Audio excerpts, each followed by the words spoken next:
This is exactly what Donald Trump said. He said that the United States would have been in danger. So you don't believe Donald Trump? I don't believe Donald Trump, and I also think as an Israeli, you should pause before using the phrase terror regime, since you live in a country that just murdered thousands of children in Gaza. We should all pull back a little bit. And of course, Israel's not a democracy in any sense. There are millions of people who live under Israeli control who cannot vote, right? And so if the West Bank, Judea and Samaria and Gaza, or whatever we're calling these places, which Israel has controlled since 1967, have people living in them who have no control over the government that controls their lives, which is true. It's not a democracy. So let's just drop the talking point. What happened to the ceasefire? Is there a ceasefire? No, there is no ceasefire. There is just a bubble that has been inflated at a certain point to distract the attention from the mass protests that were taking place everywhere. Protests from Germany, the UK, Italy, France have been either prohibited or harshly repressed. Journalists have been criminalized. Activists have been criminalized and arrested because of opposing a genocide. So eventually, in order to sedate this mounting distress in the population that doesn't want to see the slaughter of kids anymore, the word ceasefire has been imposed, but nearly 400 people have been killed in Gaza since the ceasefire. A British journalist called Steve Sweeney, who lives and works in Beirut, Lebanon,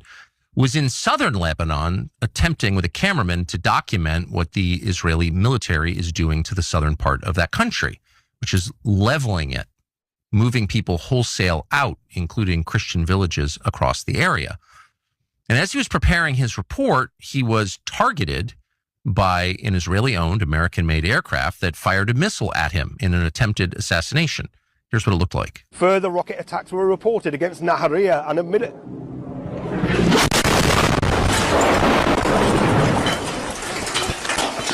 That wasn't an accident. It was intentional. The jet that fired it had flown over his position, attempting to assassinate him, as the Israeli government has assassinated on purpose, not accidentally, assassinated, murdered so many journalists, including Western journalists, trying to cover its atrocities that are spreading even now under the cover of the Iran war, a massive land grab across the region, killing of Christians, desecration of Christian holy sites. That's all happening. It's all real.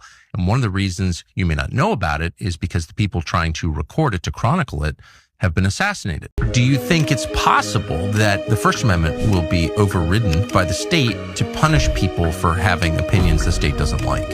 When it comes time for war, all bets are off. People do start to think that if you're criticizing the war a little bit too excessively, if you're questioning the real reasons for the war, that this is somehow not just a irresponsible or destructive opinion, but it starts to ease into sedition or treason. We've seen this a lot in many different American wars, and I do think there's kind of a sense of seeing that now. This should worry every American.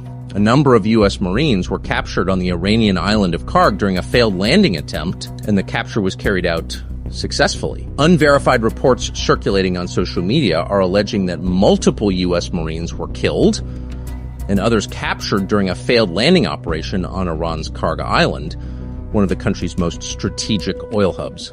According to these claims, Iran's IRGC forces intercepted the operation, detaining surviving personnel and transferring the wounded to local hospitals.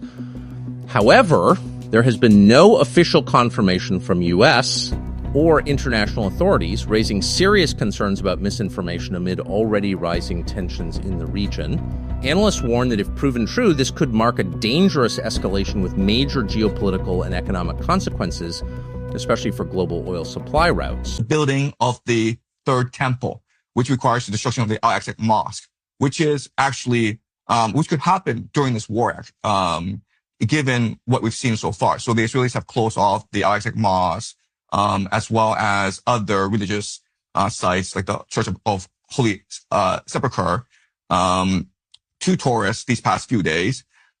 There's rumors that for the past 2 years, the Israelis have been conducting these archaeological digs under the Al-Aqsa Mosque to basically destroy the foundations of the mosque, so that they can conduct a controlled demolition of the mosque and blame it on a missile strike from the Iranians. And there's actually talk among the Israelis of using this plan to ignite a war between the Arabs and the Persians. So the Al-Aqsa Mosque needs to be destroyed for the Third Temple. They also talk about this war of Gog and Magog between Israel and the entire world.